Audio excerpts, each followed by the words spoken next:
오늘도 엘리후의 말이 이어지고 있습니다. 오늘 우리가 들은 이 엘리후의 이 변론 가운데서 우리가 귀담아 들어야 될 것이 있는데요. 그것은 뭐냐면 바로 하나님은 우리의 주권자시다라고 하는 것입니다. 하나님은 우리의 절대적인 주권자시다. 어, 그가 누구라 할지라도 그를 있게도 하고 또 없게도 하는 그런 권세가 바로 하나님께 있다라고 하는 것입니다. 오늘 우리가 읽은 본문 18절 이후의 말씀에 보면은 그가 뭐 왕이든 아니면 지도자들이든 고관이든 부자든 뭐 상관없습니다. 그 누구라 할지라도 얼마든지 하나님은 당신의 뜻대로 그들을 다 다루실 수 있다. 라고 하는 것이 오늘 지금 엘리후가 우리에게 말해주고 있는 바라고 하는 것입니다. 여러분 지금 언급한 그들은 다 누굽니까? 그들 모두는 다 이 세상에서 가장 존귀한 사람들입니다. 네. 이 세상에 그 누구도 감히 함부로 할 수 없는 사람들이 바로 앞서 언급한 바로 그런 사람들 아니겠습니까?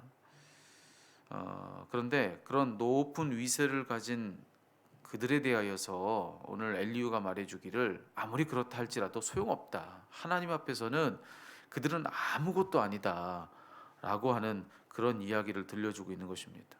우리가 볼 때에는 대단한 사람들이라고 우리랑은 다르고 감히 우리가 함부로 할 수 없고 말할 수도 없는 그런 참 위세 높은 이들이 바로 저들이라고 우리 그렇게 이야기하고 그렇게 생각하지만 그렇지 않다는 거죠. 하나님은 그런 그들도 얼마든지 자기 뜻대로 다루실 수 있다라고 하는 것이 지금 이 본문 속 엘리후가 지금 들려주고 있는 말입니다.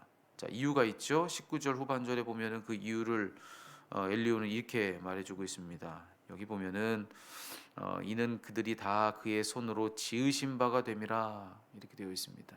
예. 모두가 다 그분의 손으로 지으신 것들이기 때문에 그렇기 때문에 그들에 대한 모든 절대적 주권을 오직 하나님만이 가지셨다라고 그렇게 얘기를 해주고 있습니다. 근데 여러분 이것이 비단 엘리후의 생각만이 아니라고 하는 것이 우리가 성경을 통해서 확인하는 바입니다. 하나님 스스로도 이미 그렇게 말씀을 하세요. 예레미야에서 보면요, 예레미야서에 보면 하나님께서 어느 날 선지자 예레미야에게 말씀을 주십니다. 그리고선 그 말씀 중에 뭐라고 하셨느냐면은 토기장이의 집으로 가라 그렇게 말씀을 하세요. 그래서 우리 하나님 말씀에 따라서 선지자가 이 토기장이의 집에 가서 봤더니만 거기에 이 토기장이가 뭘 어떻게 하고 있느냐면은 물레를 이렇게 돌리면서 그릇을 빚고 있는 그런 모습이 이제 거기 갔더니만 보이는 거예요.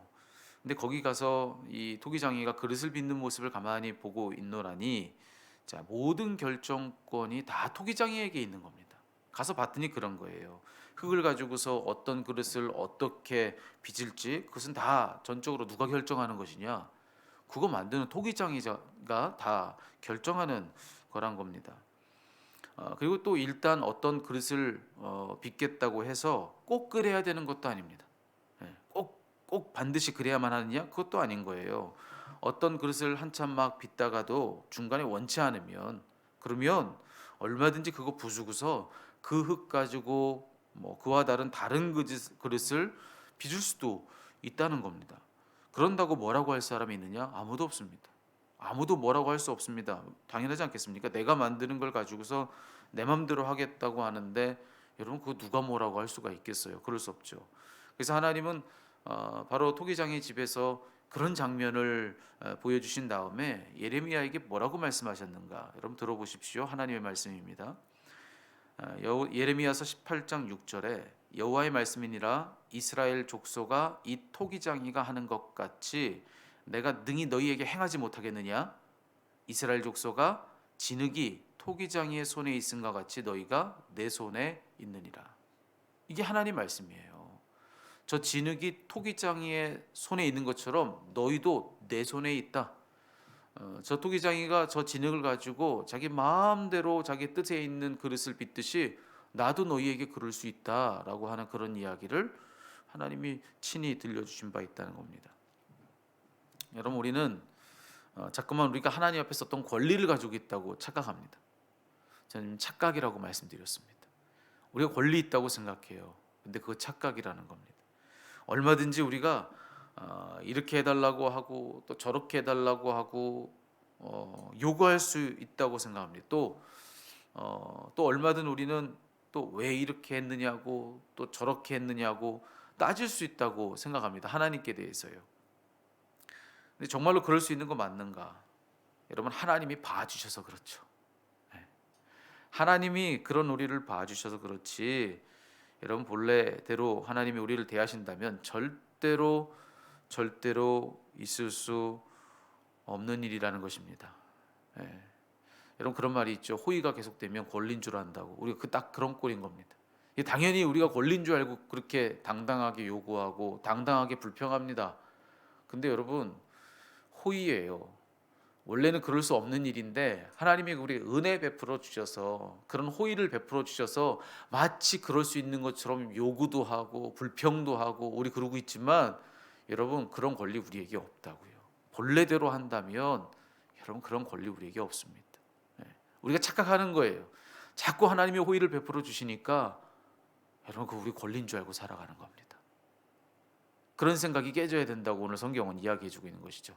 엘리후는 바로 그런 일침으로 이게 던져주고 있는 것입니다. 여러분, 우리 주변에서 그런 말을 하게끔 만드는 경우들을 우리가 맞이했을 때 여러분 속은 어땠습니까? 자꾸 베풀어주고 사랑해주고 이해해주고, 그리고 자꾸 호의를 베풀어주니까 당연한 권리인 줄로 알고 당당하게 요구하는 누군가가 여러분 앞에 있다고 생각할 때 여러분 어떠십니까? 그런데 딱 우리가 그런 모습으로 하나님 앞에 있다라고 하는 것을 우리는 기억해야 한다는 것입니다.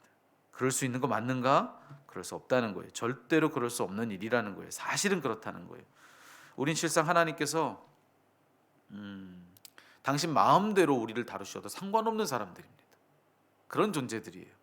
우린 그저 토기장이의 손에 들린 흙에 불과한데, 여러분 그런 우리가 하나님께 대해서 뭐라 할 수가 있습니까? 이렇게 좀 날 만들어주고 이렇게 저렇게 좀 날 만들어달라고, 왜 날 이렇게 빚고 왜 날 저렇게 빚었냐고 정말로 그렇게 할 수 있는 일인가? 여러분, 사실은요, 우리는 그냥 그분 손에 들린 것만도 너무나도 감사할 뿐 그런 존재들이라는 것입니다. 아니 우리가 뭔데 하나님이 우리를 가지고 뭘 하시겠다고 우리를 손에 쥐셨는가? 어떻게 우리가 그냥 흙에 불과한 우리가 저렇게 하나님 손에 붙들려 있는가? 여러분, 이 사실만도 여러분 감사하고 감격해야 될 일이라는 거죠. 그래서 오늘은 우리가 이런 기도를 그분께 올려봤으면 좋겠습니다. 어떤 기도 우리가 올려야 하느냐? 이 고백입니다. 주님, 저는 아무것도 아닙니다. 여러분, 이게 대단한 겸손인 줄 알고 우리끼리 고백해요. 우리가 정말 은혜 받고 나서 정말 대단한 신앙 고백처럼 또 대단한 겸손인 양 우리가 그렇게 고백해요. 주님, 저 아무것도 아닙니다. 근데 여러분, 그 대단한 신앙 고백도 아니고 대단한 겸손도 아닙니다. 그냥 있는 그대로를 인정하는 것 이상 이하도 아니라는 겁니다. 있는 그대로의 사실을 인정하는 것만 해도, 사실은 이걸 뒤집으면 무슨 얘기가 되느냐? 있는 그대로의 사실만 인정하는 것만도 대단한 신앙이다. 있는 그대로의 사실만 인정해도 대단한 겸손이다. 뒤집으면 이런 얘기가 되는 거예요. 왜 그렇습니까? 그 정도의 겸손, 그 정도의 신앙도 가지고 살지 못하고 있는 것이 실제로는 우리라는 거예요. 실제로는 얼마나 교만한지. 여러분, 이 정도의 수준의 겸손만 갖춰도요, 정말 있는 그대로의 사실만 인정해도요, 우린 대단한 신앙인이라는 소리를 하나님께 들을 겁니다. 오늘 그래서 그 고백을 좀 해보시자는 거예요. 그냥 있는 그대로를 인정하시자는 거예요. 주님, 저는 아무것도 아닙니다. 저는 그냥 주님 손에 들려있는 진흙에 불과합니다. 그러니 여러분, 이런 기도를 우리 좀 올렸으면 좋겠습니다. 주님, 마음대로 우리를 비춰주옵소서. 우리를 마음껏 다뤄주시고 주님 뜻대로 우리를 써주옵소서. 여러분, 오늘 이 아침에는요, 다른 모든 기도의 그런 제목들은 좀 뒤에다 두시고 제일 먼저 이 고백부터 좀 하나님 앞에 올리시면 어떻겠습니까? 여러분 자신에 대하여서, 여러분 자녀들에 대해서, 여러분이 하고 있는 일에 대하여서, 여러분이 분투하고 있는 어떤 그런 삶의 그런 어떤 정황들을 놓고서 여러분 꼭 이런 기도가 우리에게 좀 있었으면 좋겠습니다. 주님, 마음대로 해주십시오. 주님 마음껏 다뤄주시고 주님 마음껏 써주십시오. 다 주님 뜻대로 해주십시오. 여러분 그렇게 우리가 이 시간에 좀 우리의 기도를 올렸으면 좋겠습니다. 그래서 오늘 찬송도 바로 이 찬송을 불렀습니다. 내 주여 뜻대로 행하시옵소서. 온 몸과 영혼을 다 주께 드리니 이 세상 고락간 주인도 하시고, 여러분 여기에 이 세상 고락간 주인도 하시고, 내가 좋은 대로 내가 기쁜 대로 내가 원하는 대로 그가 아니라 그것이 고든 낙이든 주님 그 고락간 다 주님 뜻대로 하시고 날 주관하셔서 뜻대로 하소서. 여러분 대단한 신앙 고백이 아니라니까요. 그냥 있는 그대로의 사실만 인정하는 겁니다. 이게 실제로 사실이니까 우리 뭘 어떻게 할 수 없는 존재가 아니니까. 그러니까 여러분 이 기도를 회복하시자는 거예요. 근데 여러분 우리는 어떻습니까? 자꾸만 아까 우리가 이런 기도하시자 그랬잖아요. 주님 마음대로 우리를 빚어 주옵소서. 우리를 마음껏 다뤄 주십시오. 우리를 마음껏 써 주십시오. 주님 뜻대로. 자, 이 기도 드리시자고 했는데 여러분 실제로 우리 기도는 뭔지 아십니까? 우리는 자꾸만 우리가 하나님을 우리 마음대로 빚으려고 합니다. 내 소원에 맞춰서, 내 열망에 맞추어서, 내 필요에 맞추어서 그렇게 하나님을 자꾸 우리가 우리 마음대로 빚으려고 합니다. 그렇게 우리 마음대로 그분을 다루고 그리고 우리 뜻대로 그분을 쓰려고 우리 자꾸만 그런다는 거예요. 그게 우리가 신앙이라는 이름을 가지고 하려고 하는 일이라는 겁니다. 내가 믿음이 있어서 열심이 있어서 그래서 내가 그 열심과 신앙을 가지고서 믿음 가지고서 내가 정말 어떻게든 하려고 하는 일은 자꾸만 우리가 우리 마음대로 하나님을 믿고 우리 마음대로 그분을 다루고 그리고 그 열심 가지고 정말로 우리 뜻대로 그분을 쓰려고 하는 것. 여러분 그게 여러분 실상 우리가 하고 있는 일일 때가 참 많다는 것입니다. 여러분 우리가 그런다고 해서 그럴질 수 있는 일이 애초에 아닌 거거든요. 그런데도 불구하고 우리는 마치 우리가 그럴 수 있는 것처럼 자꾸만 그러려고 한다는 겁니다. 여러분 오늘 이 아침에는요 누가 누구의 손안에 있는지를 기억하는 것이 필요합니다. 누가 누구의 손안에 있습니까? 우리 손에 그분이 계십니까? 아니면 그분 손에 우리가 있습니까? 그분 손안에 우리가 있습니다. 그러니 자꾸만 그분이 우리를 당신의 뜻대로 가장 좋은 모양으로 빚어가려고 할 때 자꾸 거치는 가시가 되어서 자꾸만 주님께서 하려고 하시는 일에 방해가 되려고 하는 그런 열심 내려놓고 그분과 우리의 수준의 격차가 얼마인지를 인정하고 내가 좋은 것이 실제로는 하나도 좋은 것이 아니고 내가 좋다 여겨지지 않는 일이 실제로는 얼마든지 우리에게 가장 좋은 일이 될 수 있음을 믿고 하나님의 신실하심 때문에 그런 그분의 손안에 있는 거니까 그 믿고 그냥 우리는 다만 주님 뜻대로 우리를 하시기를 마음껏 빚으시기를 주님 원하시는 대로 우리를 쓰시기를 거치는 것이 되지 않고 주님 원하시는 대로 순적히 나를 쓰시옵소서. 여러분 오늘 이 아침에는 그런 기도를 다 주님께 아뢰드리는 그런 여러분 되기를 우리 주님의 이름으로 축복합니다. 그것이 우리에게 가장 좋습니다. 그것이 가장 좋습니다. 여러분 그것을 꼭 기억하시고 여러분 실상 이 기도밖에 우리는 없는 거예요. 오늘 이 시간 그런 기도를 아뢰었으면 좋겠습니다. 주님 우리는 아무것도 아닙니다. 주님 손안에 붙들려 있는 흙에 불과합니다. 마음대로 빚어주옵소서. 마음껏 다루시옵소서. 주님 뜻대로 우리를 써주옵소서. 여러분 이 고백을 회복하는 그런 오늘 이 아침 되기를 간절히 축원합니다. 기도하겠습니다.